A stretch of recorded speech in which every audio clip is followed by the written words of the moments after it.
내 이름은 성실한 32살의 회사원이다. 아내 부정에는 27살이고 몇 달 전부터 파트 근무를 시작했다.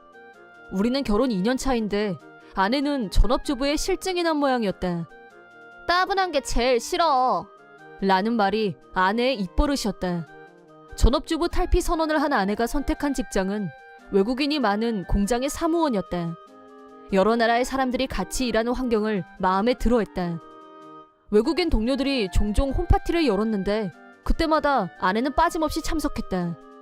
나는 아내의 외향인 성격을 좋아하지만 갈수록 집에 들어오는 시간이 늦어지는 게 신경 쓰였다. 그래서 가볍게 한마디 했는데 아내는 변명으로 대응했다. 우리 회사에는 아직 일본어를 잘 못하는 사람들이 많이 있어. 그래서 일상생활에 어려움을 겪는 사람들도 많고 내가 도와주고 있단 말이야. 나 좋은 일 하다가 늦는 거라고. 남한테만 좋은 일 하지 말고 우리 집 요리 담당은 당신이잖아. 나는 회사에서 잔업이 많은 편이라 집안일은 청소만 담당하고 있다. 요리 얘기가 나와서 말인데 외국인들은 글자는 읽어도 뜻을 몰라서 식당에서 음식 주문하는 일도 쉬운 일이 아니야. 계속 외국인 할래? 내 말은 그게 아니잖아. 집안일은 나 몰라라 하고 외국인들만 챙기는 게 맞냐고 묻잖아. 거의 매일 밤늦게 들어오는데 이게 정상이야? 내 말은 뭘로 듣는 거야? 아직 한국 생활에 익숙하지 않은 외국인들을 도와주다가 그랬다니까? 나는 아내와 자주 말다툼이 벌어졌다. 가정 불안은 있었지만 한국어에 익숙하지 않은 외국인들을 도와주려고 열심히 뛰어다니고 있다니 좋은 일 하는 건 맞다. 남을 위해 밤늦게까지 애쓰는 아내가 대단해 보인 적도 있었다. 그런데 아내가 못 보던 명품 브랜드 가방을 들고 다녔고 월급 받아서 샀어 라고 하는데 어쩐지 쎄한 느낌이 들었다. 원래 아내는 자기 분수에 맞지 않는 명품 브랜드 가방을 사거나 할 사람이 아니었다. 나는 곧장 흥신소를 찾아갔고 아내의 불륜 조사를 의뢰했다. 그러자 아내의 불륜이 바로 확인됐다. 내 느낌이 맞았다. 그런데 아내의 불륜 상대는 뜻밖이었다. 불륜남은 외국인이었다. 외국인 동료를 통해 알게 된 사이인 것 같았다. 아직 한국어도 잘 못하고 외국인인 건 확실한 것 같은데 어딘가 이상하다며 흥신소에서 의심스럽다고 했다. 불법 체류자일 가능성도 있고 또 그 남자 직장도 좀 이상합니다. 나는 좀 더 심층 조사를 부탁했다. 저녁에 들어온 아내한테 불륜 증거를 내밀었다. 외국인 놈하고 불륜 중이었더라? 외국인이 뭐가 어때서? 사랑은 국경도 뛰어넘는 거 몰라? 누가 외국인이 나쁘대? 자원봉사한다더니 바람 피우러 다닌 거잖아. 만약 불법 체류자라면 입국관리소에 신고해서 강제 소환 조치하게 만들 거야. 만약 그렇게 되면 그때 가서도 사랑은 국경도 뛰어넘는다고 하는지 어디 두고 보자. 역시나 불륜남은 불법 체류자로 밝혀졌다. 아내와 불륜남은 난리가 났다. 이혼 취소야. 이 남자 세상에 불법 체류자였어. 그게 뭐야? 난 몰라. 라면서 난리 부르스. 이혼 문제에 직면할 경우 지지부진한 싸움이 일어날 거라고 각오했었다. 불륜남이 외국인인 걸 고려해서 한국어가 짧아서 대화가 어려웠다. 하지만 아내는 자신만만하게 남친한테 불륜 들통났다고 말했는데 전혀 당황하는 기색이 없더라고. 당신하고 이혼하고 우리 결혼하기로 했어. 그러던가 나는 위자료 3천만 원씩 청구할 거야. 너하고 불륜남한테. 좋을 대로 해. 아내는 명품 브랜드 로고가 새겨진 가방을 자랑하듯이 나한테 보여줬대. 이거 뭔지 알아? 명품 가방 자랑하는구냐? 그래도 알긴 안 해. 내가 이거 내 월급에서 샀다고 했었는데 사실은 내 남친이 사준 거야. 중요한 건 이게 다가 아니라는 거? 아내는 방에 들어가더니 가방, 액세서리, 시계를 하나를 안고 나왔다. 자기 옷장에 숨겨놨던 걸 대방출하는 품새였다. 이거 전부 다 명품이야. 네 돈 네 산이냐? 물론 대답은 예상했지만 확인 차원에서 물어봤다. 뭐래니? 아내는 코웃음을 쳤다. 월급이라고는 코딱지만한 당신이야. 죽었다 깨어나도 이런 명품을 알 리가 없겠지만 이거 전부 합치면 1억 원 가볍게 넘어. 이게 다 내 남친이 선물해준 거란 사실. 찰랑찰랑 번쩍이는 금붙이 목걸이를 자랑하는 아내. 그거 잘 됐네. 위자료 3천만 원쯤은 누워서 떡 먹기다. 뭐 그런 뜻인 거네? 그래도 눈치는 있네. 내 남친이라면 내 거랑 자기 거 합쳐서 즉석에서 6천만 원 바로 결제할걸? 아내가 여유만만한 태도를 유지하는 이유를 알 것 같았다. 우리 형편에 저금도 별로 없는데 위자료 금액을 듣고도 전혀 놀라지 않고 동의했던 건 나름 믿는 구석이 있어서였던 거다. 자기가 위자료를 책임질 생각이 아니니까 저금해 둔 돈이 없어도 월급이 적은 파트 근무여도 걱정이 없는 거겠지. 그리고 얼마 후 불륜남도 같이 셋이서 일단 만나기로 했다. 며칠 후 나와 아내가 살고 있는 집으로 불륜남이 왔다. 치렁치렁 걸린 액세서리가 놈이 움직일 때마다 요란한 소리를 내며 현란하게 번쩍였다. 저것도 아마 명품 브랜드에서 산 거겠지. 아내가 자랑하던 액세서리와 아주 비슷하게 생긴 걸 걸치고 온 게 거슬렸다. 하지만 한국어가 서툰 외국인이 한국에서 뭘 해서 돈을 저렇게 많이 번 걸까? 원래 금수저라면 가능할 수도 있지만 글쎄. 내 느낌으로는 로고가 눈에 확 띄는 것만 걸친 걸로 봐서는 벼락부자 냄새가 났다. 큰 키의 불륜남은 위압적인 자세로 나를 위에서 아래로 내려다봤다. 너 남편이야? 불륜남의 말투는 어눌했지만 말하는 내용은 알아들을 수 있는 정도였다. 그래 맞아. 내가 부정의 남편이야. 당신 나라에서는 어떤지 모르겠지만 우리나라에서는 결혼한 여자랑 남녀관계를 갖는 건 부정한 일이야. 허! 무서워. 너무 무서워. 화냈어. 호들갑 떠는 게 꼭 나를 갖고 노는 것 같았다. 놈이 움직일 때마다 몸에 걸친 장신구들이 짤랑짤랑 시끄러웠다. 나를 무서워하는 것 같은 느낌은 전혀 없었다. 아내가 왜 이런 놈한테 빠졌는지 나는 1도 이해가 가지 않았다. 같이 있으면 심심하진 않을 것 같긴 한데 글쎄. 나는 희죽희죽 웃고 있는 불륜남에게 똑똑히 말했다. 위자료 청구할 거야. 의자료? 나는 부정애하고 끝낼 거야. 이혼할 거라고. 그리고 너하고 부정애한테 돈을 요구할 거야. 각각 3천만 원씩 합쳐서 6천만 원. 오케이. 불륜남은 호탕하게 고개를 끄덕였고 아내는 덩달아 여유 있게 웃고 있었다. 나 명품백, 워치, 액세서리 다 있어. 그거 팔면 돈 생겨.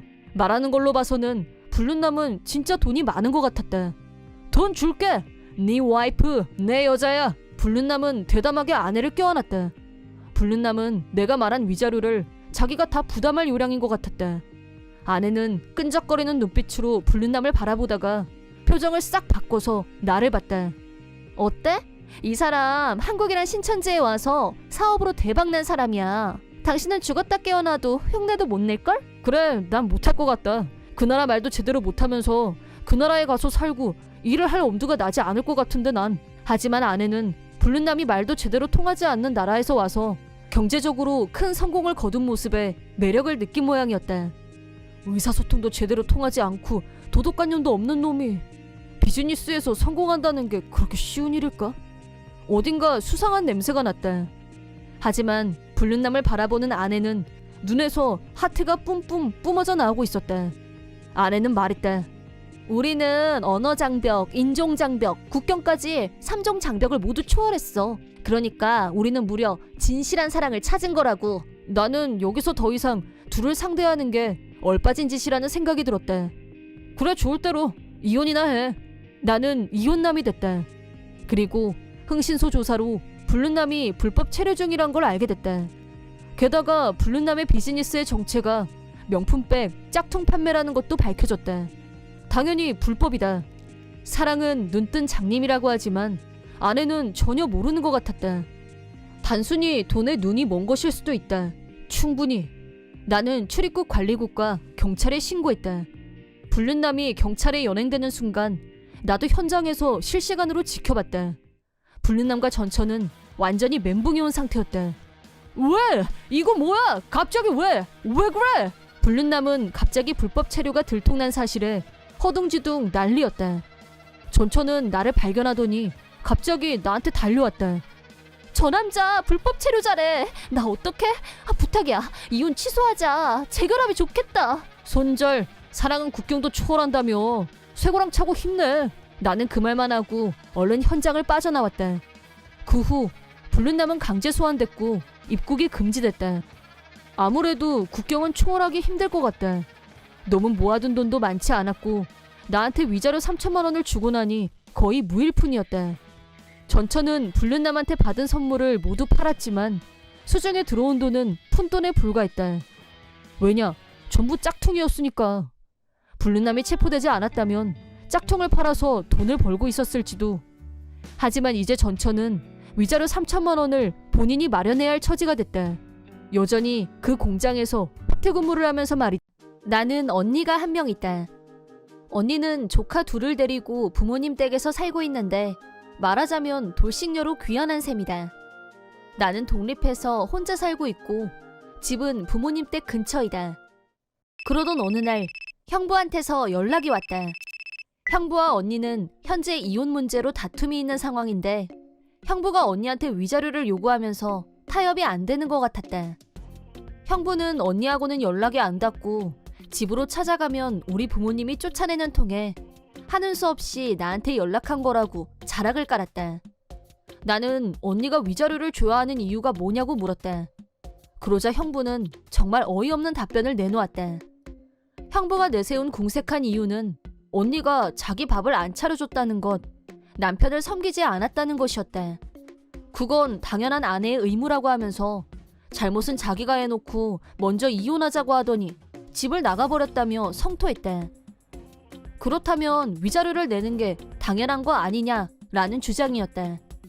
언니가 이번에 부모님 댁으로 들어오면서 나한테 형부와 이혼할 생각이라는 것과 이혼 조정이 순탄하지 않다는 것에 대해서 자세히 얘기를 해줬는데 그 얘기를 들으면서 정말 기가 막혔었다. 일단 형부는 1년 전에 회사에서 해고당했다. 그 후 재취업을 했지만 정사원직을 못 구해서 할 수 없이 알바를 아침 10시부터 오후 4시까지 했다고 한다. 한편 언니는 아침 8시부터 오후 6시까지 풀타임으로 근무하는 정사원이었는데 애들 챙기는 것도 언니 혼자 도맡아서 했다. 형부는 아침 시간이 넉넉한데도 불구하고 자기 출근 시간 전까지 죽어라 잠만 자고 애들 아침밥 먹이는 일, 유치원 등원 준비 등 일도 돕지 않았다는 거다. 원래부터 집안일은 언니가 독박으로 하고 있었는데 형부는 알바생이 된 후로도 지금까지 아무 문제 없었는데 왜 갑자기 집안 루틴을 바꾸냐고 따지면서 육아, 집안일, 그 어느 것 하나 거들지 않았다고 한다. 결국 언니 혼자 아침 5시에 일어나서 청소하고 밥하고 애들 등원 준비까지 혼자서 다 해야만 했다. 물론 힘에 부친 언니는 형부한테 도와달라고 부탁했지만 형부는 애들 등원하는데 내가 어떻게 가? 전부 여자들 뿐인데 남자 체면이 있지? 라고 하면서 모든 일에 비협조적이었다. 어쨌든 언니는 애들하고 똑같이 매일 형부한테도 아침밥을 차려줬는데 형부는 언니가 매일 차려주는 아침밥을 거의 먹지 않았다고 한다.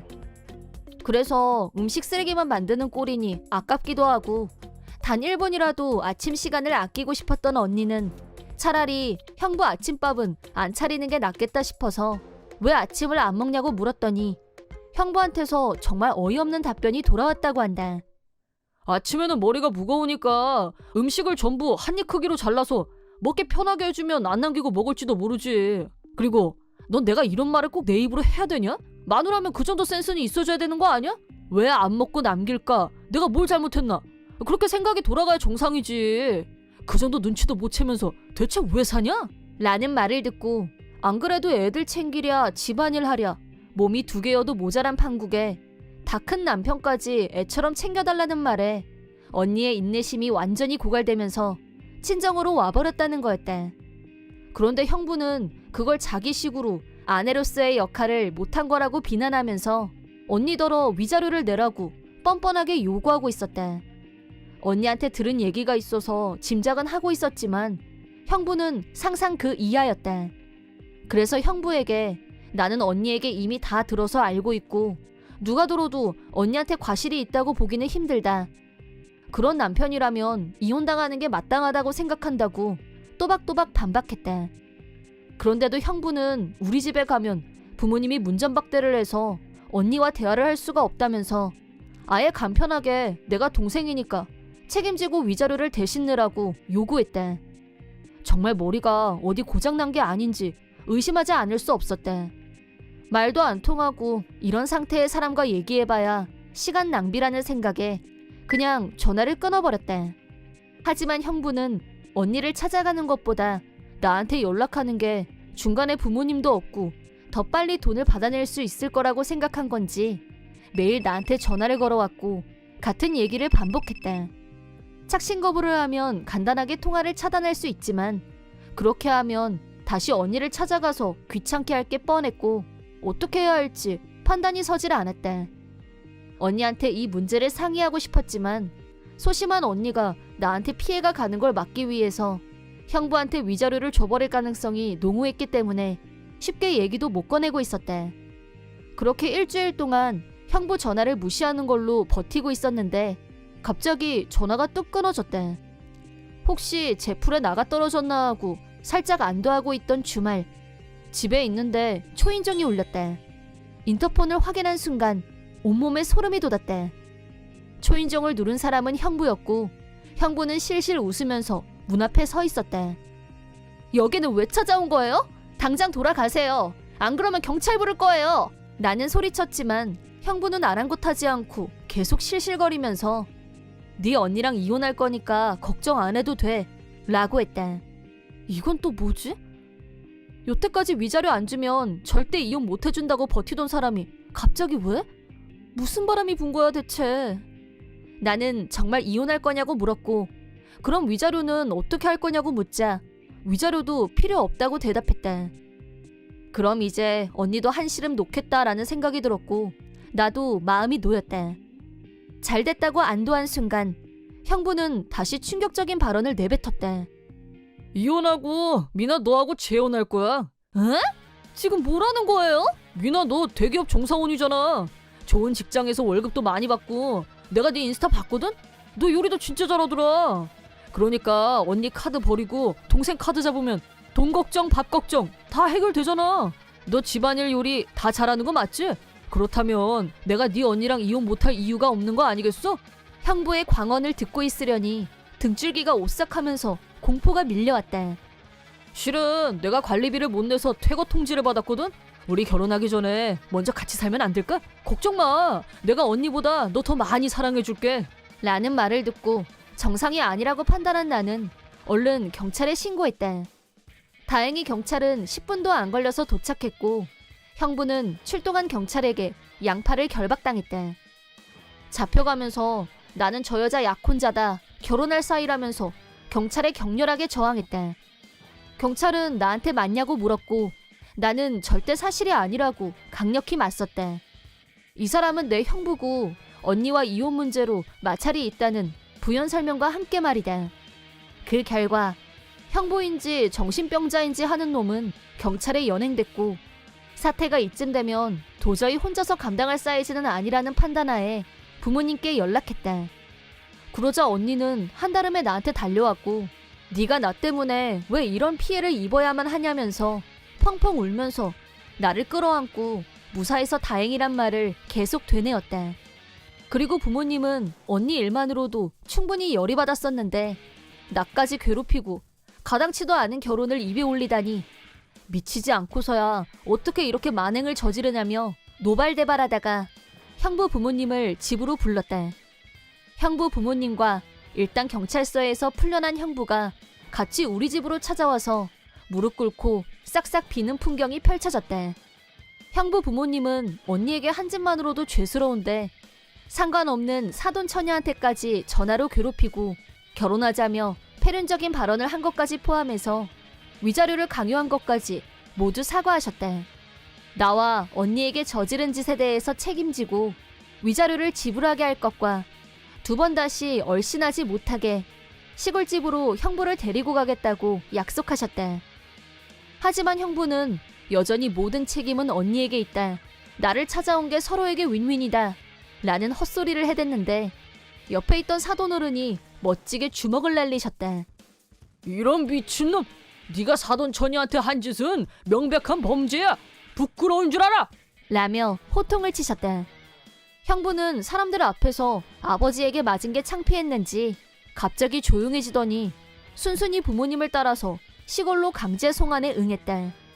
위자료는 형부 아버님이 앞으로 더 이상 피해가 가지 않도록 하겠다면서 나와 언니 앞으로 몇 천만 원의 돈을 일시불로 입금하셨고 그 점은 감사했다. 답 없는 형부는 끝까지 언니가 남편 모시기를 제대로 안 한 건데 왜 나한테 뭐라고 하냐. 언니 대신 동생이랑 결혼하면 모든 문제가 해결되는데 왜 싫다는 거냐 라면서 끝까지 망언을 했대. 정말로 존재 자체가 민폐. 형부가 시골로 강제로 끌려내려가고 얼마 후 소문을 들었는데 형부 부모님은 본인 잘못으로 발생한 위자료는 반드시 물어내게 하겠다면서 형부를 어디 산속에 있는 작업 환경이 엄격하기로 유명한 부품 공장에 억지로 데리고 갔고 현재 거의 강제로 거기서 일하고 있다고 한다. 아는 사람도 없고 놀러 갈 곳도 없고 그저 기계처럼 계속 일밖에 할 게 없는 곳이라는데 돈을 다 갚을 때까지 최소 앞으로 몇 년간은 거기에 갇혀 지낼 것 같다는 말을 듣고 알턴 이가 빠진 것처럼 시원했다. 나는 약혼자가 있었고 결혼식을 한 달 앞두고부터는 인생 최고로 설레는 순간을 맛보며 남친과의 결혼식을 매일 손꼽아 기다렸다. 하지만 내가 그토록 기다렸던 순간에 인생 최악의 순간을 맞이하게 될 줄은 미처 몰랐었다. 나는 여동생이 하나 있고 갓 20살이 됐다. 어려서부터 동생은 늘 내 뒤를 졸졸 따라다녔고 20살이 된 지금까지 우리는 변함없이 사이좋은 자매이다. 그런 동생이 내 결혼식이 다가올수록 얼굴색이 안 좋아지는 게 마음에 걸렸었다. 속으로 내가 결혼하는 게 싫어서 저러나? 라는 생각이 들 정도였다. 때로는 그런 동생의 모습이 서운하기도 했었다. 부모님께 내가 결혼하는데 동생이 전혀 축하해줄 생각이 없는 것 같다고 하자 언니를 유난히 따르던 애라 섭섭해서 그러는 게 아니겠냐면서 내 말은 한 귀로 듣고 한 귀로 흘리는 분위기였다. 그런 와중에 시간은 흘러 드디어 결혼식 날. 나는 오늘만큼은 내가 세상에서 가장 행복할 사람일 거라고 생각했었다. 결혼식장에는 친구들, 회사 동료, 친척들까지 많은 하객이 자리했다. 친구들의 진심 어린 스피치를 들으면서 눈물이 글썽했다. 다음 스피치 순서로 동생이 단상에 올라 마이크 앞에 섰는데 말은 한마디도 하지 않고 눈에서 눈물만 주르륵 흘렸다. 처음엔 하객들도 언니가 결혼하니까 감격해서 우는 모양이라고 웃으면서 하는 말이 들려오기도 했지만 침묵을 깬 동생은 갑자기 언니 미안해 라고 말했고 어느새 하객들 사이에서는 미안해? 뭐야 축하해가 아니라? 라는 반응. 장내가 다소 어수선해졌다. 뭔가 이상하다고 감지한 엄마가 왜 그러냐고 달랬지만 동생은 다시 말없이 울기만 했다. 수습 불가가 되자 사회자가 어떻게 하면 좋겠냐고 물어보는 상황이 됐고 갈수록 장내 분위기가 갈피를 못 잡고 어수선해졌다. 나 역시 어떻게 해야 좋을지 전혀 생각이 나지 않았는데 그때 동생이 다시 입을 열었다. 저는 지금 형부가 될 사람의 아이를 임신했습니다. 라는 충격적인 말을 했다. 옆에 있는 신랑의 얼굴은 창백하게 질려 있었다. 무슨 소리야? 난 모르는 일이야! 라고 결백을 주장. 장내는 마침내 카오스 상태에 정점을 찍었다. 사회자와 엄마가 동생을 단상에서 끌어내린 후에도 동생은 계속 펑펑 울기만 하다가 갑자기 과호흡 발작을 일으켰고 급하게 스태프들이 달려와서 동생을 휴게실로 옮겼다. 나도 벌떡 일어나서 동생을 따라갔고 예식은 일단 중지됐다. 휴게실에는 가족과 몇몇 걱정이 되어 뛰어온 소수의 친구들만 들어와 있었다. 스태프 중 한 명이 과호흡 대처법을 설명했고 동생은 시키는 대로 따라하더니 조금 안정을 되찾은 것 같았다. 동생은 울면서 그동안 얘기 못해서 미안하다면서 엄청난 사실을 털어놓았다. 사건의 발단은 결혼식에 앞서서 양가 상견례를 준비하면서 양가 가족이 모두 한자리에 모여서 밥을 먹었을 때였다. 밥을 먹다가 동생이 화장실에 가려고 자리에서 일어났는데 내 약혼자가 뒤를 따라왔다고 한다. 너 귀엽다. 처제면 가족이니까 우리 연락처 교환하자. 라면서 접근했다는데 그때 동생은 별로 내키지 않았다고 한다. 하지만 싫다고 하면 예비 형부의 기분이 상할 거고 그럼 나한테 이상한 소리를 할 것 같아서 연락처를 주고받았다고 한다. 그리고 며칠 후 약혼자한테서 연락이 왔다는데 내 생일이 곧 다가오니까 서프라이즈로 선물이며 방을 꾸미는 일을 도와달라는 내용이었다고 한다. 서프라이즈 준비는 핑계처럼 들렸고 나한테 비밀로 하고 만나는 게 걸려서 일단 거절했는데 약혼자는 넌 언니가 기뻐하는 모습을 보고 싶지 않니? 아님 너 혹시 언니 싫어하니? 등등 온갖 억측을 다 들먹였다고 한다. 동생은 그런 거 아니라고 했지만 약혼자는 계속 물고 늘어졌고 계속 거절하면 앞으로 가족으로 잘 지내야 되는데 첫 단추부터 어긋나는 게 예감이 안 좋다며 동생을 불안하게 만들었다. 결정적으로 그렇게 되면 제일 속상한 사람은 네 언니야 라는 말에 어쩔 수 없이 약혼자가 하자는 대로 하기로 했다고 한다. 동생은 약혼자와 만나서 쇼핑을 했고 내 선물을 같이 골랐다. 그리고 나와 약혼자가 동거 중이던 집에 같이 와서 생일 파티 장식을 하고 있었는데 갑자기 뒤에서 꽉 끌어안으면서 너 볼수록 귀엽다. 언니한테는 비밀로 하고 우리 둘이 몰래 사귈까? 라고 했다고 한다. 하지만 동생은 그럴 생각은 눈꼽만큼도 없었고 싫다고 거절하고 즉시 집에서 나가려고 했는데 약혼자는 동생을 억지로 침실로 끌고 갔고 반항하는 동생을 겁탈했다고 한다. 그 말을 듣는 순간 나는 피가 거꾸로 솟는 기분이 뭔지 처음 경험했다. 내 소중한 동생에게 그런 짐승만도 못한 짓을 하다니. 어떻게 내 남편이 될 약혼자가 그런 짓을 할 수 있는지 이해할 수 없었다. 그 일 이후 동생은 너무 끔찍한 일이 일어났고 충격이 너무 커서 오히려 아무 생각도 할 수 없었다고 한다. 곧 결혼식을 앞두고 모두가 들떠있는 가운데 나한테도 부모님한테도 도저히 말할 용기가 나지 않았다고 한다. 그래서 차라리 아무 일도 없었던 걸로 생각하기로 마음먹었다. 그런 결심을 하고 얼마 후 밥을 먹으면 속이 계속 메스꺼리는 느낌이 들면서 설마 하면서 검사를 했는데 임신한 사실을 알게 됐다. 동생은 절망할 수밖에 없었다. 만약 임신 사실을 나와 부모님께 말하면 상대가 누군지 물을 게 뻔하고 사실대로 말할 용기가 없었던 동생은 어떻게 해야 할지 아무런 판단을 할 수 없었다고 한다. 아무 결론도 내리지 못하고 혼자서 끙끙 앓다가 결혼식 당일날이 되고 말았다. 이대로 아무것도 하지 않은 채 시간이 지나면 아이가 태어날 테고 그 사실이 너무 두려워서 눈물이 났다고 했다. 동생이 모든 사실을 털어놓은 후 약혼자는 아니야! 제가 나 꼬신 거야! 라고 구차한 변명을 하면서 빠져나가려고 했다. 그러자 동생은 아이가 태어나면 곧장 DNA 검사를 할 거다. 그럼 이게 누구 아이인지 분명해질 거라고 소리치자 이번에는 목소리를 가라앉히고 합의하에 한 일이라고 다시 말을 바꿨다. 그때 약혼자 아버지가 더는 참을 수 없었는지 사람들이 다 보는 앞에서 약혼자를 주먹으로 후려쳤다. 그러더니 약혼자한테 네가 그러고도 사람이냐? 쓰레기 같은 놈! 라고 분노. 약혼자 어머니는 울면서 우리한테 정말 미안하다며 몇 번이나 고개를 숙였다. 약혼자의 추악한 사실이 밝혀지면서 결혼식은 중단됐다. 그때 나는 약혼자가 나 아닌 다른 여자를 이 아니라 동생이 성폭행을 당했다는 사실 자체가 충격이었다. 몸을 벌벌 떨면서 자꾸 나한테 미안하다고 하는 동생에게 내가 먼저 눈치채지 못해서 미안하다고 꼭 안아줬다. 그러자 동생은 울면서 고개를 옆으로 저으면서 언니의 행복을 망가뜨려서 미안해. 다 나 때문이야. 나 때문에. 라며 하염없이 울었다. 나는 내 동생을 이렇게 만든 인간을 용서할 수 없었다. 이제 더 이상 약혼자도 내가 좋아했던 사람도 아니었다. 놈은 자기 부모님한테 붙잡혀서 식장 밖으로 끌려나갔지만 하객들도 이미 모든 사실을 다 알게 되었고 놈의 더럽고 추악한 행실은 삽시간에 퍼져나갔다. 결혼식에는 놈의 회사 사람들도 물론 참석했었고 이 사실이 회사 내에 퍼지는 데는 하루도 걸리지 않았다.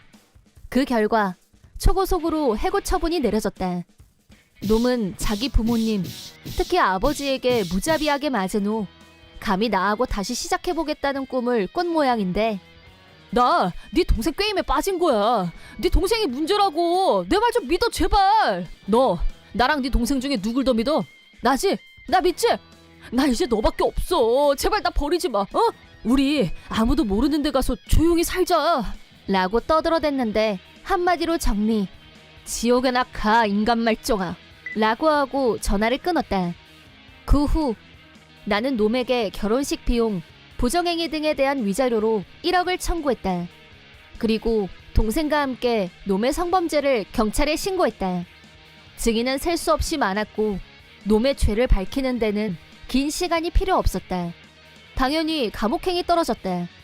다행이라면 놈의 부모님은 마지막까지 진심으로 우리 입장을 존중해 주셨고 몇 년이 걸리더라도 죗값을 다 치르게 할 거고 위자료도 내게 할 거라고 약속하셨다는 거다.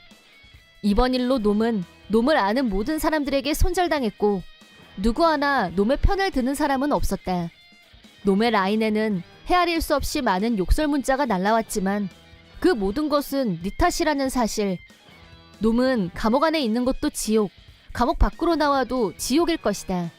그래야 마땅하다. 극도로 고통받길 바라며 극도의 고통 속에서 내 동생에게 저지른 짓을 몇 년이 됐건 지옥 같은 곳에서 후회하고 뉘우치기 바란다. 그리고 나와 부모님은 오직 동생의 다친 마음을 보살피는 데 최선을 다했다.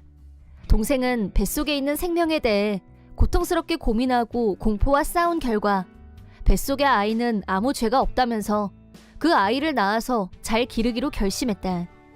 결심한 후로 동생은 조금 편해 보였고 앞만 보고 가겠다고 했다. 나는 그런 동생을 지지할 생각이다.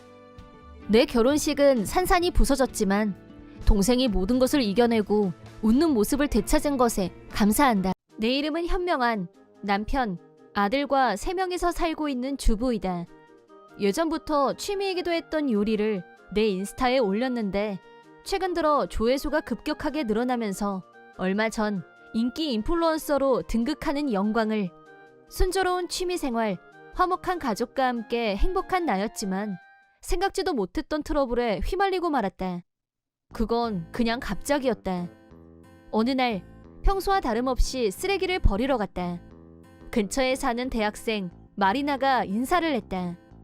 인플루언서 현명한 씨 맞죠? 라고 하길래 나는 반사적으로 네 맞아요 라고 했다. 그러자 마리나는 진짜였네 대박 그 요리들 전부 진짜 직접 만드신 거예요? 사실은 배달 음식이라거나 뭐 그런 거 아니고요? 라며 결례되는 말을 서슴없이 했다. 나는 라고 웃음으로 대신하고 자리를 피했다. 다음날 늘 하던 대로 인스타그램을 열자 DM이 도착해 있었다. 보낸 사람은 마리나였다.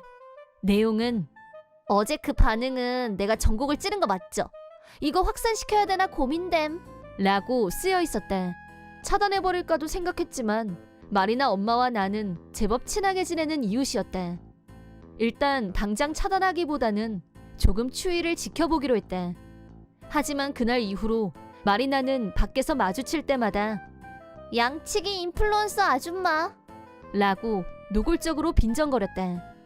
대체 얘가 나한테 무슨 억하심정이 있어서 이러는 건지 도무지 그 속을 알 수가 없었고 답답한 심정이었다. 며칠 후 대학생 조카가 우리 집에 놀러 왔는데 조카가 좀 전에 집 앞에서 어떤 젊은 여자애가 날 뚫어지게 쳐다보는데 눈길이 너무 기분 나빴어 라고 하는데 어쩐지 신경이 쓰였다. 어떤 사람이었는데? 라고 하자 조카가 말하는 인상착의로 봐서 마리나가 틀림없다고 확신했다.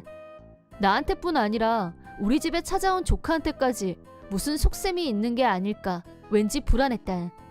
마음이 놓이지 않은 나는 조카를 집까지 데려다 주기로 했다. 내가 인플루언서가 되면서 대학에서 사진 동아리를 하는 조카가 그동안 익힌 이란래프 카메라로 요리 사진을 찍어주고 있었다. 그때마다 나는 알바비를 꼬박꼬박 챙겨줬고 조카는 신이 나서 더 열심히 했다. 언니는 이른 나이에 조카를 낳았고 싱글마더가 됐다. 조카가 어렸을 때는 내가 조카를 돌봐준 적도 많았고 조카지만 친딸 같기도 한 아이였다. 그래서 행여 마리나한테 무슨 해코지라도 당하면 어쩌나 걱정이 됐다.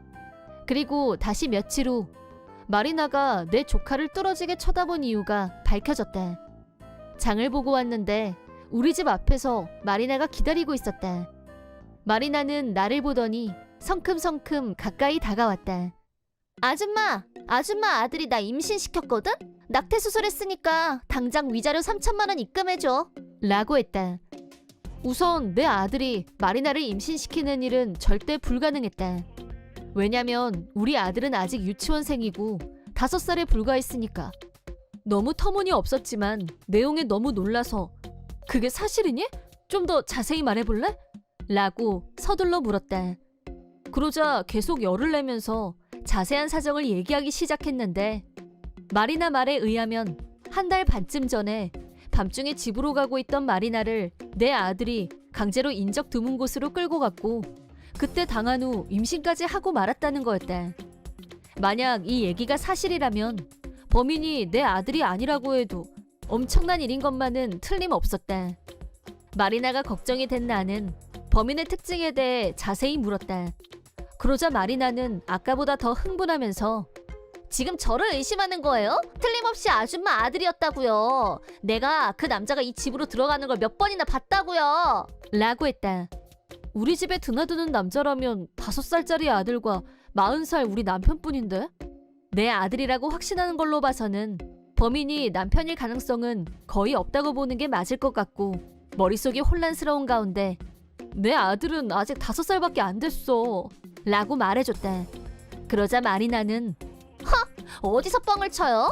내가 그 말을 믿을 것 같아요? 그럼 내가 본 사람은 누구란 건데요? 머리 금발로 염색한 젊은 남자 있잖아요. 라고 말했다. 금발이라고 하는 순간 휙 하고 감이 왔다. 마리나가 지적한 사람은 내 조카딸이 분명했다. 조카딸은 보이시한 이미지였고 짧은 커트머리에 금발로 염색을 하고 다녔다. 옷차림도 캐주얼한 바지를 자주 입어서 남자로 착각하는 사람이 많다고 고민하는 아이여서 아마 마리나도 조카딸을 남자로 착각한 모양이었다. 그렇다고 하더라도 내 조카가 마리나를 임신시킨다는 건 물리적으로 말이 안 되는 일이었고 그렇다면 마리나는 지금 나한테 거짓말을 하고 있는 것이다. 위자료를 받아내기 위해 피해자인 척 임신이라는 어마무시한 거짓말을 하다니 절대 용납할 수 없었다. 이 일은 그냥 넘어가서는 안 되는 일이었고 마리나 엄마를 불러서 얘기하기로 마음먹었다. 엄마를 불러오라고 하자 마리나는 이런 일을 가족에게 알리고 싶지 않아요 라면서 거부했다. 그래서 내가 위자료를 지금 너한테 줄 수도 있지만 그걸 들고 혼자 가는 건 위험하니까 네 엄마를 부르지 않으면 위자료도 줄 수 없어 라고 하자 어쩔 수 없이 전화를 걸었다. 잠시 후 마리나 엄마가 왔고 무슨 일 때문에 그래? 라고 물었다. 내가 마리나에게 네가 직접 설명할 수 있겠니? 라고 하자 연기를 하기로 작정한 건지 슬픈 표정으로 울먹이며 얘기를 시작했다. 마리나가 얘기를 마치자 마리나 엄마는 고개를 갸우뚱하면서 내가 현명한 씨하고 가까운 사이라서 잘 아는데 이 집 아들은 겨우 5살이잖아? 그치? 라고 했다. 그러자 마리나는 엄마도 이 아줌마한테 속은 거야. 내가 분명히 젊은 남자를 봤다니까? 그놈이 이 집으로 들어갔단 말이야. 라면서 흥분했다. 그때 마침 조카딸이 평소처럼 우리 집으로 놀러왔다. 조카딸이 나타나자 마리나는 이 사람이야! 나 임신 범인! 라고 소리쳤다. 그러자 조카딸이 이 여자가 뭐래? 나 여자거든? 라고 하이 소프라노로 소리를 질렀다. 마리나는 급 당황했고 뭐야! 이 여자라니! 순간 뭐에 홀린 듯한 표정을 지었다. 상황을 지켜보던 마리나 엄마가 너 지금 제정신인 거 맞니? 당장 사실대로 말 못해? 라고 폭발했다. 마리나도 처음엔 어떻게든 얘기를 짜내려고 했지만 자기가 생각해도 빠져나갈 구멍이 없었는지 전부 지어낸 거짓말이라고 실토했다. 이유는 유흥비가 필요해서였다. 어떻게 하면 돈을 쉽게 만들 수 있을까 궁리하다가 우연히 내 인스타를 발견했는데 이게 뭐라고? 이딴 걸로 돈을 잔뜩 벌어? 라고 질투 폭발. 무슨 수를 써서라도 나한테 돈을 뜯어내야겠다는 생각으로 접근했다고 한다. 그러던 차에 조카딸이 우리 집에 들락날락거리는 걸 봤고 내 아들이라고 착각한 마리나는 성범죄와 임신 시나리오를 짜내게 된 거였다. 모든 진상을 알게 된 마리나 엄마는 나한테 사죄하면서 이 일은 경찰에 가서 신고해주세요 라고 부탁했다. 죄 없는 사람을 무고해서 돈을 뜯어내려고 한 것 자체가 악질 사기였고 나 역시 엄벌에 처할 필요가 있다는 생각에 동의. 마리나 엄마가 부탁한 대로 마리나를 경찰에 신고했다. 그 결과 마리나는 공갈 협박죄로 나한테 위자료를 지급하라는 판결을 받았다.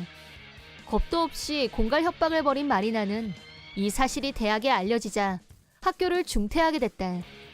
게다가 집에서도 손절당하고 쫓겨나는 신세가 되고 말았다. 집에서 쫓겨난 후 알바를 여러 개 하면서 돈을 벌고 있다고 하는데 나한테 위자료도 갚아야 하고 알바 월급만으로는 생활하기가 어렵자 이번에는 자기 후배를 협박해서 공갈로 돈을 갈취하려고 하다가 또 체포당했다고 한다. 범죄 경력이 남게 된 마리나는 정상적인 회사에 취직하는 건 불가능했고 결국 술집에서 일하게 됐는데 거기서도 돈 문제로 인한 트러블이 끊이지 않았고 조폭들을 건드려서 지금은 조폭의 명령을 받고 더 위험한 일을 하고 있다는 말이 들리고 있다. 마리나 아빠는 성실, 근면, 보수적인 사람이어서 죄를 짓고 경찰서에 잡혀다니는 마리나를 평생 다시 볼 생각이 없다고 했다. 부모한테도 외면당한 마리나는 앞으로 누구의 도움도 받지 못할 거고 제대로 된 인생을 살기는 힘들 게 분명하다. 그건 역시 모두 본인이 자초한 일이고 자기가 뿌린 씨이다. 한편 나는 마리나의 일로 얻은 교훈을 바탕으로 인스타그램에서 내 개인 신상이 탄로나지 않도록 각별히 주의를 기울이고 있다. 그렇지만 인플루언서의 인기에는 영향이 없었고 팔로워도 꾸준히 늘어났고 수입도 안정적이다. 내가 좋아하는 요리를 하고 싶은 대로 하면서 이게 직업이 될 줄은 정말 몰랐었다. 아들아이가 어리기 때문에 집에서 할 수 있는 일을 찾아보려고 했던 것뿐인데 이렇게 성공한 것에 감사할 뿐이다. 한편 마리나 엄마와는 그런 일이 있은 후 한동안은 서로 껄끄러워서 거리를 뒀었는데 시간이 지나면서 차츰 예전처럼 편하게 웃으면서 얘기를 나누는 사이로 회복됐다. 마리나와의 일은 다 있고 앞으로도 사이좋은 이웃사촌으로 잘 지낼 생각이다. 폭풍우가 한 차례 휩쓸고 지나갔지만 다시 가정에 평화와 안정이 찾아온 것에 무한 감사를 느끼고 있다. 내 이름은 한가정, 직업은 의료사무원, 독립해서 혼자 살고 있는 나이 25. 나는 3년 전부터 사귀고 있는 남친이 있는데 얼마 전 남친 좋은 남에게 프로포즈를 받았다. 결혼을 결심한 후 남친 부모님께는 인사를 드리러 갔지만 내 부모한테는 인사시키고 싶지 않았다. 이유는 부모와 절연하다시피 한 사이이기 때문에. 나는 3살 위인 언니가 있는데 언니 한재숙은 어려서부터 공부도 잘하고 운동도 잘하는 엄친딸이었다. 부모님은 잘난 딸인 언니만 편애했고 나는 찬밥 신세였다. 언니와 심하게 차별 대우받으며 자란 아픈 기억이 있다. 그런 상처 때문인지 나는 사람을 기피했고 극내향인 성격이 됐다. 아빠는 나한테 1도 관심 없었고 그저 병풍 취급이었지만 엄마와 언니는 달랐다. 엄마와 언니는 나를 무시하고 깔보는 게 일상이었고 나는 두 사람에게 멍청하고 못생긴 쓸모없는 애란 말을 거의 매일 하루도 빠지지 않고 들었다. 부모는 언니를 명문고등학교, 명문대학에 진학시키기 위해 학원이며 동아리 활동 등에 자신들의 돈과 인맥을 총동원했다. 하지만 나한테는 너같이 남들 앞에 내놓기 부끄러운 애는 집에서 밥이나 하는 게 딱이야 라고 하면서 나를 집 밖으로 못 나가게 했다. 엄마의 강압에 의해 나는 공부도 하고 싶은 대로 하지 못했고 성적도 내 생각처럼 오르지 않아서 고등학교 졸업 후에는 알바를 하며 지냈다. 그때 내 소원은 하루라도 빨리 집에서 벗어나는 거였고 알바를 몇 개씩 한 끝에 독립하는 데 성공했다. 처음 자유를 느낀 나는 왠지 이제부터는 뭐든지 할 수 있을 것 같다 라는 생각이 들었다. 알바를 몇 개씩 하면서도 몸이 힘든 줄도 몰랐을 정도였다. 고등학교 때까지 하고 싶어도 하지 못했던 공부도 다시 시작했다. 알바를 하면서 열심히 공부해서 의료 사무직 자격증을 취득한 나는 22살에 큰 병원에 취직했다. 그리고 거기서 지금 남편을 만났다. 남편은 종합병원의 원장 아들이자 외과 전문의로서 항상 바쁘고 책임이 무거운 사람이다. 우리는 의사와 사무직 직원으로 같은 병원에 근무하면서 알게 됐고 천천히 가까워졌다. 그런데 어떤 일을 계기로 내가 다른 병원으로 직장을 옮기게 됐다. 내가 다른 병원으로 옮긴다는 건 남편과 얼굴 볼 시간이 전보다 더 줄어들게 된다는 의미이기도 했다. 그건 불안하고 걱정되는 일이었다. 그런데 그때 남편이 프로포즈를 한 것이다.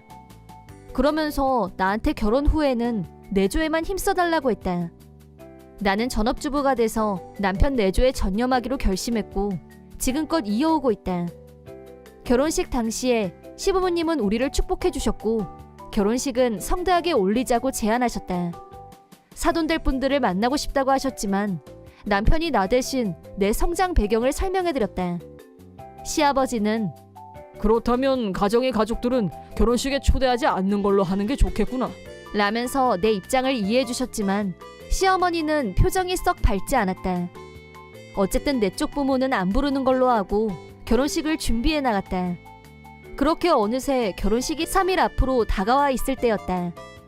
직장은 이미 결혼 전에 정리했고 결혼식 생각에 긴장되면서도 막 이사를 마친 신혼집에서 혼자서 조용히 쉬고 있었는데 갑자기 초인종이 울렸다. 모니터를 봤더니 뜻밖에도 엄마가 와 있었다. 당황스러웠지만 일단 현관문을 열었고 엄마가 들어오더니 너 오래간만이다 라고 했다. 내가 여기 사는 건 어떻게 알았냐고 물었더니 초대장에 쓰여 있으니까 알지. 그딴 걸 질문이라고 하니?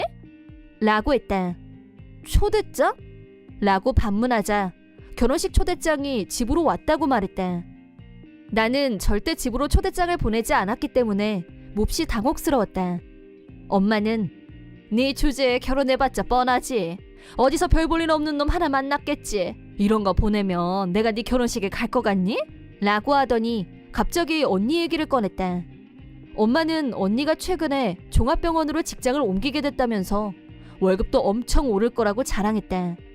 엄마는 언니 자랑을 한도 끝도 없이 혼자서 계속 떠들다가 하고 싶은 말을 다 했는지 재숙이가 결혼한다면야 내가 있는 돈 없는 돈 다 긁어서 바리바리 싸서 보내겠지만 그런데 넌 아니지. 결혼을 하든 말든 네 마음대로 하세요. 우리 식구는 다 불참이다 라고 하더니 가버렸다. 남편한테 그 얘기를 했더니 엄마한테 초대장을 보낸 사람이 시어머니인 것 같다고 했다. 남편과 시아버지가 수차례 시어머니를 말렸지만 시어머니는 전혀 납득하지 않는 것 같았다고 했다. 갑작스러운 엄마의 방문으로 기분이 가라앉긴 했지만 결혼식은 다가왔다.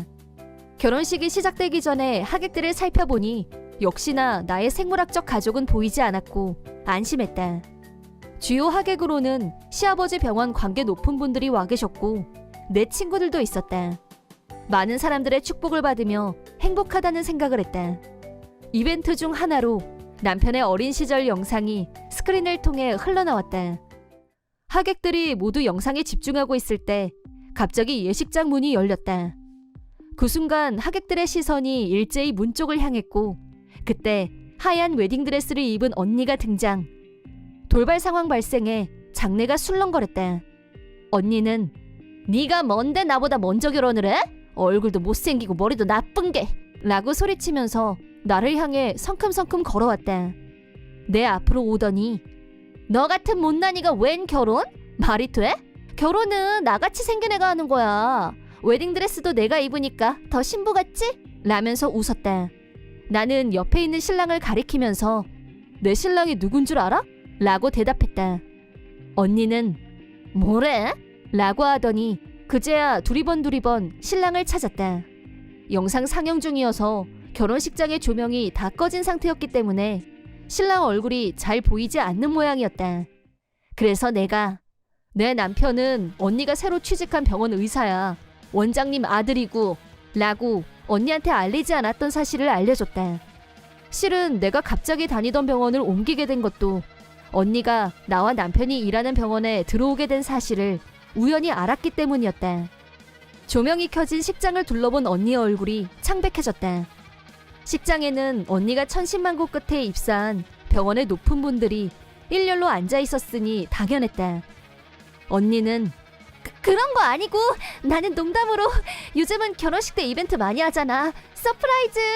난 네 결혼식 축하해주려고 왔어. 라면서 열심히 변명했지만 이미 엎질러진 물이었다. 원장님인 시아버지가 언니 앞으로 가더니 자네는 우리 병원에 출근 안 해도 되네 라고 하셨고 언니는 무슨 말씀이세요? 다음 주부터 나오라고 하셨잖아요. 라면서 다급하게 다시 물었다. 하지만 이렇게 무개념 몰상식한 사람을 우리 병원에 둘 수는 없지 라며 단호하게 말씀하셨다. 시어머니가 나한테 오시더니 난 이렇게까지 너한테 막대할 줄은 몰랐다. 내 멋대로 초대장 보내서 정말 미안하다 라며 사과하셨다. 언니는 스태프들이 와서 밖으로 드러냈고 경비실로 연행됐다. 경비실에서 눈물이 쏙 빠지게 질타를 받은 후 집으로 돌아갔다. 무사히 결혼식이 끝나고 하객들이 있는 피로 현장으로 이동하려는데 뒤에서 갑자기 누가 내 이름을 불렀고 뒤돌아보니 엄마가 서 있었다. 엄마는 다 들었다.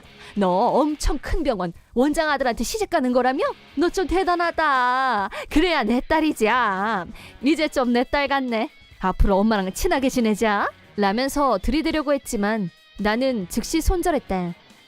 지금까지 나를 멸시하고 학대했던 사람과 친하게 지낼 생각 1도 없다고 선을 그었고 미련을 못 버리고 매달리는 엄마를 뿌리치고 피로 현장으로 갔다. 시아버지 병원에 출근도 못 해보고 잘린 언니는 불이 나게 다른 병원에 이력서를 내고 다녔지만 결혼식에 오셨던 수많은 병원 관계자분들에 의해 언니의 소문은 업계에 이미 파다했다. 결국 한 군데도 연락이 오지 않았다고 한다. 서울에서 취직을 단념한 언니는 백수가 되는 것만은 피하려고 지방 병원에서 근무하기로 한 모양이었다. 하지만 줄곧 부모가 떠받들기만 하면서 자란 언니는 지방에서 혼자 사는 것에 적응을 못하고 얼마 못 버티고 사표를 냈다. 집으로 다시 돌아왔지만 의사가 아닌 언니는 더 이상 부모가 원하는 딸이 아니었고 매일 언니를 들들 볶았다. 그러자 언니는 난폭한 행동을 보였고 동네 사람들의 입방아에 오르내리게 되자 세 사람 모두 바깥 출입도 제대로 못하는 처지가 됐다. 아빠는 엄마한테 당신이 애를 잘못 키워서 이 꼴이 된 거 아니야? 라고 엄마 탓을 하더니 홧김에 이혼을 요구, 엄마와 언니를 내팽개치고 집에서 나갔다. 버림받은 두 사람, 엄마와 언니는 집에 틀어박혀서 매일 피 터지게 싸움만 하고 있다고 한다. 한편 나는 남편과의 신혼생활은 행복 그 잡채. 스트레스, 불안과 안녕한 지 오래고 일상은 평화롭고 행복했다. 일 때문에 바쁜 남편을 서포트하는 것에 보람을 느끼고 있다. 시아버지는 이번 일을 겪고 나서 새로 의사를 뽑을 때는 인성까지 검증할 수 있도록 병원의 방침을 새로 검토할 생각이라고 하셨다. 차기 원장인 남편을 위해서라도 언니처럼 무개념인 사람은 고용하지 않았으면 하는 바람이다. 앞으로도 남편의 훌륭한 서포터로 가정의 평화를 지켜나가야겠다고 다짐해본다. 나는 초등학생인 아들, 아내와 3명이서 시내 한 아파트에서 살고 있다. 나는 평범한 회사원이고 대기업만큼 연봉이 높은 건 아니지만 아내도 정사원으로 일하는 덕분에 생활하는 데는 아무 불편이 없는 편이다. 어느 날 아내가 얼마 전부터 친하게 지내는 엄마라며 어떤 여자를 소개했다. 그런데 그 여자의 이름은 왕재숙. 다름 아닌 내 대학 동창이었다. 아내와는 전혀 안면도 없다가 우연히 중간에 공통된 지인이 연결고리가 돼서 알게 됐다고 했다. 이런 우연도 다 있네. 그러게, 이렇게 가까이 살고 있었는데 전혀 모르고 있었네. 나하고 왕재숙은 대학 시절 특별히 친한 친구는 아니었지만 같은 학교에 다니면서 오며 가며 얘기 정도는 하는 사이였다. 그 뒤로 아내는 나 오늘 왕재숙 씨랑 점심 약속 있어 라며 꽤 친하게 지내는 것 같았고 나도 내 학창시절 친구와 아내가 잘 지내는 게 기분이 나쁠 일은 없었다. 그래, 재밌게 놀다 와. 이런 대화를 나누는 날이 꽤 많아졌다. 그런데 아내와 왕재숙의 친분이 쌓여가던 어느 날 왕재숙 남편이 집으로 불쑥 찾아왔다. 그러더니 나한테 내 아내하고 불륜관계인 거 다 알아 라고 하면서 나를 잡아먹을 듯이 노려보는데 겁이 날 정도였다. 하지만 나는 의심살만한 일을 한 적이 없었다. 무엇보다 아내가 왕재숙을 인사시킨 후로 한 번도 본 적도 없었다. 흥분한 왕재숙 남편은 당장이라도 주먹을 휘두를 기세였고 나는 필사적으로 설명했다. 아니요, 뭔가 잘못하신 것 같아요. 저하고 왕재숙하고는 아무 사이도 아닙니다. 거짓말하지 마. 내가 증거도 없이 이러는 줄 알아? 나는 그 말에 진심 놀랐다. 아무 건더기도 없는데 대체 어디서 무슨 증거가 나온다는 말인지. 아내도 옆에서 의아한 얼굴로 지켜보고 있었고 어쨌든 증거를 보여달라고 했다. 이건 재숙이가 자기 블로그에 올린 내용을 내가 프린트한 거야. 거기에는 충격적인 내용들이 적나라하게 적혀 있었다. 내용상으로 볼 때 왕재숙은 불륜증이었고 상대의 이름은 이니셜로 적혀 있었지만 그게 나를 지칭하는 것 같은 착각이 들긴 했다. 왜냐하면 대학 시절 얘기까지 거슬러 가고 있었기 때문에 나라고 오해하는 것도 무리가 아닐 것 같았다. 무엇보다 충격적이었던 건 거기에 적혀있는 내용들이었다. 블로그에는 그와 함께 달콤한 시간을 함께 보냈다거나 그와의 정사는 자극적이고 정열적이었다는 낯뜨거운 표현까지, 그런 장면들이 연상되면서 구역질이 날 지경이었다. 원색적이고 비도덕적인 일탈을 드러낸 반면 내 아내와 툭하면 같이 점심을 먹는 사이면서 블로그에 내 아내를 두고 인물이 보잘것없다는 등, 스타일이 못 봐주겠다는 등 악의적인 내용을 올려놓은 것이다. 나는 그 부분이 더 화가 나서 견딜 수가 없었고, 아내가 나 때문에 왕재숙과 가까워진 게 아닌가 싶어서 마음이 안 좋았다. 얘 지금 뭐 하자는 거야? 완전히 당신을 바보 취급하고 있었잖아. 내가 아내 일로 열받아 하는 동안 왕재숙 남편은 봐라 이 증거를, 감히 이래도 오리발을 내밀 거냐? 라는 식으로 기세등등하게 나더러 위자료를 내라고 요구했다. 제대로 설명하고 싶었지만 흥분이 정점에 달해 있는 사람한테 말해봐야 내 말이 귀에 들릴 리가 없었고, 어떻게 해야 할지 방법을 궁리하고 있었는데 옆에 있던 아내가 얘기 잘 들었습니다. 불륜에 대해서는 남편하고 먼저 얘기하고 말씀드릴게요. 저한테도 그 정도 권리는 있는 거 맞죠? 라고 하자 왕재숙 남편은 조금 흥분이 가라앉는 모습이었다. 이 문제에 대해서 다음에 다시 얘기는 하는 걸로 잠정적 합의를 봤다. 그 남자가 돌아간 후 나는 아내에게 필사적으로 절대 불륜 관계가 아니라고 나의 결백을 설명했다. 그러자 아내는 난 당신 믿어. 그렇지만 그걸로는 결백을 증명하기 어려워. 역으로 우리가 왕재숙 블로그에서 다른 증거나 허점은 없는지 찾아보자. 아내의 의견을 따라서 우리 둘은 블로그 전체를 샅샅이 읽었다. 그러다 아내가 이상한 점을 발견했다. 이날 우리 가족여행 갔던 날 아니야? 당신 기억 안 나? 연차 많이 남는다면서 오래간만에 같이 여행이나 가는 거 어떠냐고 그랬었잖아. 그래서 우리 급하게 예약하고 어쩌고 해서 출발했었잖아. 맞다! 깜빡하고 있었네. 그날은 분명히 우리가 가족여행을 떠났던 날이었다. 그때 우리는 테마파크에 가서 사진도 많이 찍고 재미있게 놀았었다. 스마트폰에 잔뜩 들어있는데 날짜를 특정할 수 없었다. 하지만 아내는 걱정하지 마 라고 여유있게 말했고, 나는 아내를 믿고 최대한 마음의 준비를 마친 후 당사자인 왕재숙을 중심으로 4시 만나기로 약속을 잡았다. 약속 장소는 패밀리 레스토랑으로 정했다. 제가 먼저 말씀드릴게요. 제 남편은 불륜을 한 적이 없습니다. 아내가 차분하게 입장을 밝혔다. 증거는 있어? 있어요. 실은 저도 블로그를 하는데요. 왕재숙 씨가 불륜을 했다고 한 날 우리는 가족여행 중이었어요. 그때 찍은 사진도 블로그에 올려놨고, 보다시피 호텔 영수증, 당일날 갔던 테마파크 티켓까지 증거는 충분합니다. 한 가지 더 확실한 증거는 그때 거기에서 우연히 아는 엄마 가족을 만났는데 거기서 사진도 같이 찍었어요. 그 엄마 블로그를 확인해봤는데 그때 찍은 사진이 올라와 있더라고요. 아내가 차분하게 증거를 나열하자 왕재숙 부부는 급 당황했다. 그러다 왕재숙 남편이 그런 불륜남이 대체 누구냐며 왕재숙 멱살을 잡아 흔들면서 소리 질렀다. 나는 솔직히 왕재숙이 망상에 사로잡혀서 일종의 상상불륜이랄까? 허구로 블로그에 글을 올렸던 게 아닐까 생각했었지만 남편의 공세에 밀려 왕재숙이 정말 불륜남의 이름을 말하는 걸 듣고 속으로 깜짝 놀랐다. 한심한 씨예요. 너 그럼 내 친구랑? 두 사람의 대환장 파티를 보면서 나와 아내는 불륜은 진짜 불륜이었구나 라고 눈빛으로 무언의 대화를 주고받았다. 이 여자가 진짜... 진정하세요! 열받은 왕재숙 남편은 왕재숙 멱살을 잡으려고 달려들었고 내가 필사적으로 말렸다. 그러자 왕재숙이 다른 사람들은 가족 여행도 가고 재미있게 사는데 자기네는 그런 재미는 1도 없고 화나고 짜증났다고 했다. 그러다 아웃도어가 취미인 한심한이란 남자랑 친해지면서 둘이서 몰래 드라이브를 다니다가 자연스럽게 육체적 관계로 발전하게 됐다고 했다. 그러더니 이렇게 된 건 모두 남편 탓이라며 피해자 코스프레를 하며 책임을 떠넘겼다. 뻔스런 왕재숙에게 어이가 털린 나와 아내. 100번 양보해서 가정에 불만이 있을 수는 있다고 해도 그게 불륜으로 이어지는 정당한 이유는 될 수 없는 법이다. 더구나 전혀 상관없는 제3자인 나까지 피해를 입게 만든 건 가중처벌 대상이 틀림없다고 본다.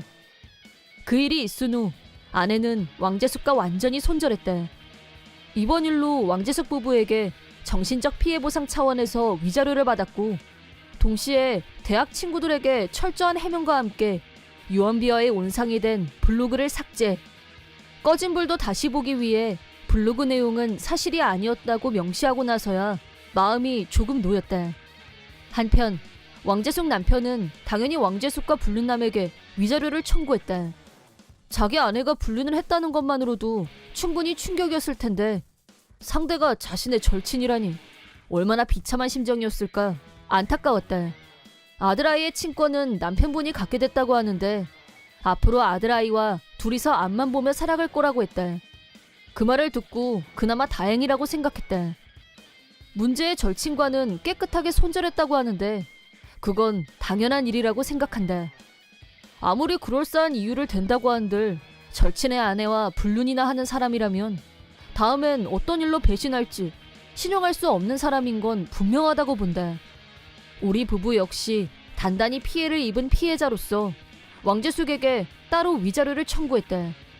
말로 주변 사람들에게 가짜뉴스를 퍼뜨리는 것도 문제지만 인터넷상에서는 불특정 다수의 사람들에게 무차별적으로 확산되는 위험성이 있다는 사실, 자기 신원을 공개하지 않는 공간에서 내 아내를 비방한 것도 용서할 수 없었다.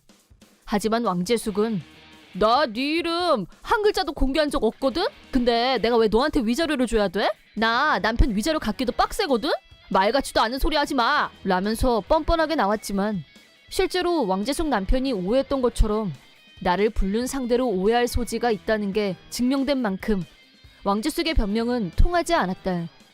결국 왕재숙의 뻔스럼은 직접적인 관계가 없었던 다른 엄마들의 분노를 유발했고 가족여행을 못 갔다는 이유로 불륜이라니 말도 안 된다는 비난을 받으며 주변 사람들의 외면을 받게 됐다.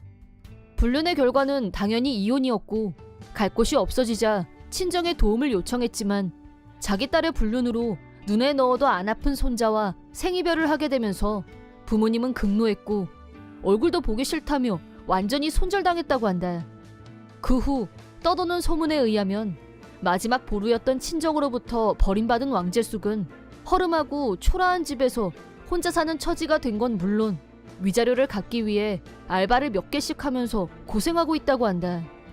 돌이켜 생각해보면 아내와 왕재숙이 친하게 지낸 게 모든 일의 시작과 끝으로 연결된 불행한 연결고리였지만 어쨌든 나의 결백이 증명됐고 해결이 된 점은 다행이라고 생각한다. 문제의 시발점인 왕재숙 본인은 지옥문이 이제 막 열린 상태이지만 완벽한 자업자득일 뿐 동정할 가치는 없다.